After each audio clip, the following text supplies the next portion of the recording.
Assalamu alaikum guys.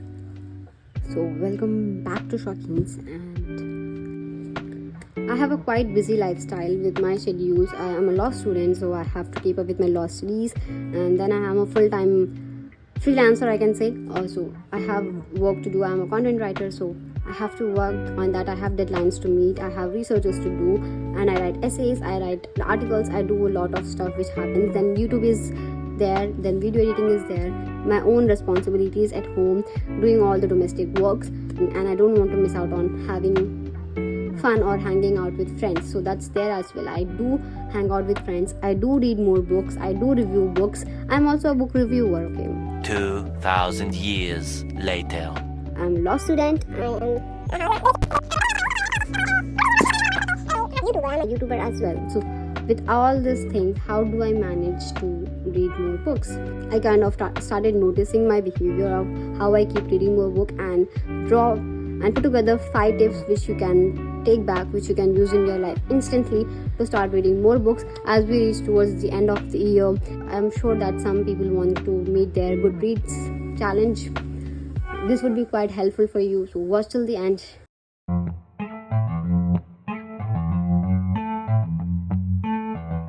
So first tip is reading multiple books at once.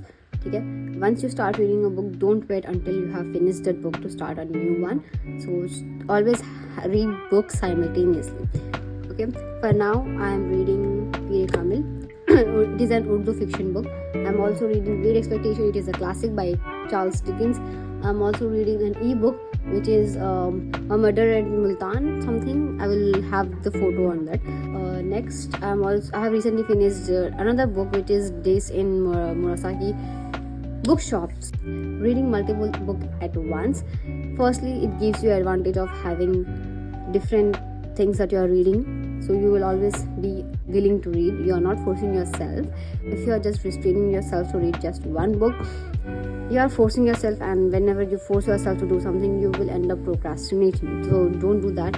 So depending upon mood, how I do is early morning, as soon as I wake up, I like to read something which is light. We just get going with the day. So I read mostly fiction during the day as soon as I wake up.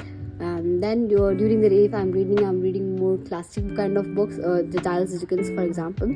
I read classic book which is little harder. It has a little harder English or different English that we don't use in day-to-day life, so it requires a mind for there to be able to understand what's happening. Then I read Pir Kamil at night before sleeping, Urdu books or mostly fiction books before I go to bed, because I want light read kind of book, and non-fiction falls somewhere on the between the day, whenever I'm just on commute or waiting in a line, or just waiting for oven to cook something up. I read non-fiction because non-fiction doesn't require your 100% presence. You just need to understand what is happening and you can just flow. For me personally, I think non-fiction is the best kind of books, because non-fiction doesn't really require your 100% mental presence. You can just read and apply it in your life, that's it. But when you are reading fiction, you have to have your brain there, like you have to imagine. I think that imagination part is a little harder for me, because I just tend to not do that. I don't like that. It strains my brain a little, I can say, to imagine that sort of thing. Maybe it's also because I started with non-fiction, not with fiction. The very first book that I read technically was The Rich Dad Poor Dad. That was the first book that I read, and the first book which I completed actually was If I Can You Can. So more on that later, but that's the first tip.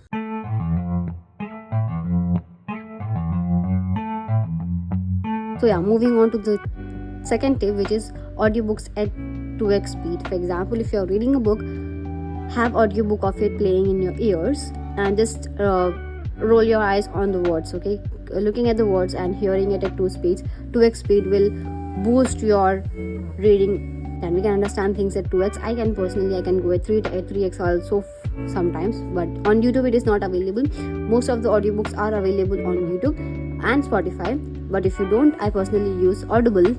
For classics I use Audible. For your Urdu novels, I use YouTube, And for non-fiction, I just like to roll in. I don't read every single point. Non-fiction is not a book where you read every single line. You need not read every single page. You can just read the highlighted versions, and you can just skip the parts which you already understood, because one problem in non-fiction books is that it is very repetitive.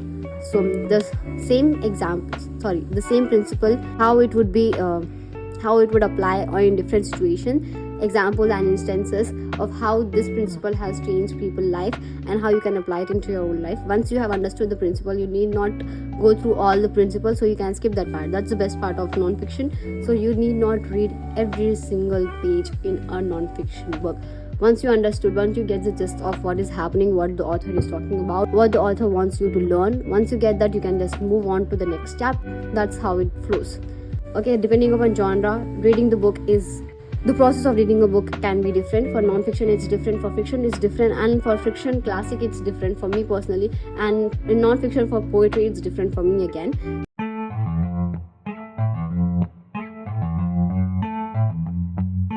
Carry a book everywhere, every single place where you go, carry a book. If you can't have a physical book, then at least have an e-copy of that. On iPhone you have books app where you can read the books, but if you don't have, you can just install a ebook reader. I personally like the ebook versions of the book because you get to customize. You can change the font, you can change the background, you can play around a little bit, but if it is in PDF form, you don't really have that option. So EPUB versions of the book are amazing. Android, there is an app known as EPUB Reader which really helps, which I used to use previously, and it was marvelous. It shows you how much book you have completed in percentage, in line. You can see how closer you are towards the end. It also helps you motivate to read, keep on reading. That's how I end up reading most of the books, because it just says 80% into the book. I was like, just 20%, why not just complete it? So that's how it rolls. So I always carry a book with you.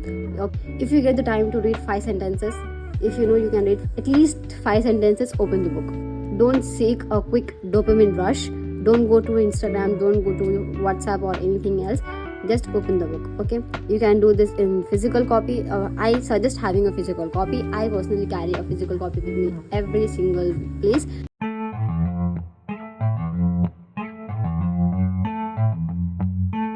Next is set small reading goals. Okay, like reading 10 pages a day at least. If that feels like a far-fetched for you, you can just go for 2 pages a day.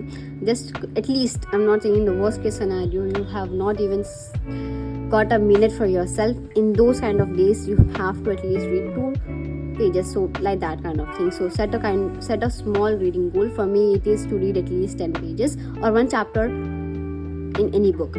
That's for me. Even if I don't have a minute for myself, even if the day is busy, I have a full tight schedule, I have my exam, I have a deadline, I have something else going on, I make sure to read at least 1 chapter. If you have never read any books and you want to get into reading, let me, if you want me to make a video on that as well. So if you have never read a book, if you want to get into it, start with short stories.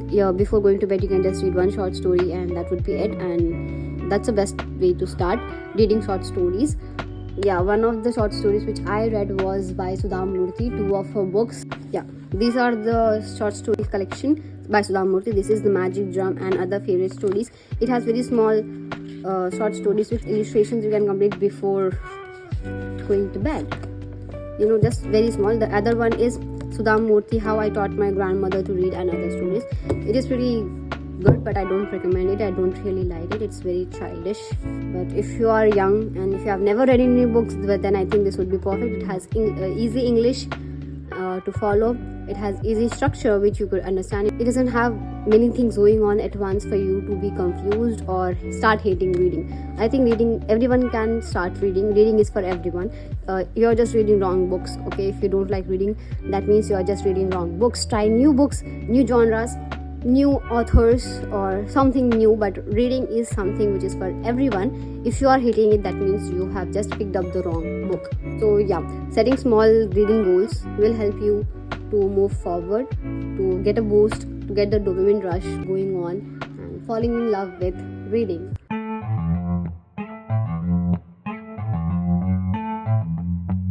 Last but not the least, many people tend to forget this and end up hating. If you don't like reading a book, just drop it. Okay, DNF is your go-to phrase. If you're halfway through a book, not even halfway through, if you're just a few pages in or towards the end and you just have few pages to finish it, but you're forcing yourself to read, the second you see yourself forcing, just drop that book was not meant for you. It took me a hard time to realize this myself. I was like, have to give this book a chance. If everyone is liking it, if the author is being praised so much, then there must be something to it that I'm missing. And I keep on hanging, I keep on just striving, like maybe just a few pages and I will start loving it. I give it another chance, and nothing happens and I end up hating reading. So don't do that, don't be me. Learn from my mistakes. So if you don't like reading, if you don't like a particular book, if you're midway through it, if you have just started, if you're towards the end, whatever might be the case, if you feel like you're forcing yourself, do one thing, do a favor to the author and drop the book. Okay? One ideology which helped me drop a book is that if you're not enjoying the reading, then you're insulting the author. Okay, that's the thing. The author wrote that book with something for you. Okay, the author wanted you to enjoy it. Okay, he or she didn't want you to force yourself to read it. So don't do that. Okay, if you're forcing yourself to read author's work, you are insulting that author. Better better drop it. That would be much better than you forcing yourself to read it. That's the concept that helps me drop the book which I don't like. My recent DNF was this, Against the Loveless World by Susan Abu Hawa. I read first few chapters, I think, and afterwards I dropped it. I dropped it once it got, I don't think I got till that point. I stopped it till right here, I think, because I just could not. Maybe I read that first chapter, I don't know. I was just unable to go through it. If you have watched any of my videos, you would know that when it comes to reading, I have certain boundaries which I don't like to cross, which just makes me uncomfortable, and I don't enjoy reading when it reaches that point. So avoid books that tend to go beyond that boundaries. This is one of those books. I started it, but I did not finish. I marked the books like that which I don't finish. Just drop it, okay? I just dropped it. Maybe I will just dispose of it. This is known as a hard DNF. The soft DNF is once you leave the book, but you give it another chance. You want to give it another chance. One of the DNF for me was Happy All the Time. I thought that I was not in the mental capacity to appreciate the book, so I dropped it. It is a great book. I can feel that I will love that book, but for now I don't think I'm in right headspace to appreciate it. Hence I dropped it. I will pick it up again, I know for sure. FYI, that is soft DNF. When you give a book another chance, you want to read it again. But hard DNF is like end up, like break up. You would never want to see that book again, that kind of. So this is a hard DNF for me. So these were my personal tips for keeping reading alive even in a busy lifestyle. But before we end this, choti si baat, if you're looking for something deep and meaningful to read, do check out my poetry collection, Cruised in the Corner. It's something really close to my heart, and I hope it resonates with you too. And अगर आपने अब तक मेरे previous reviews नहीं देखे, then you are missing out. वो भी check कर लेना for inspiration on what to read next. और comments में मुझे ज़रूर बताएं what's your reading routine, और कोई tips जो मेरे lists में नहीं थी but that works for you, because everyone is different. These are not tailor made for everyone. So everyone has different lifestyle, everyone has different tips and tricks. So do share your wisdom in the comments. Thank you for watching and see you all in the next video. Allah Hafiz.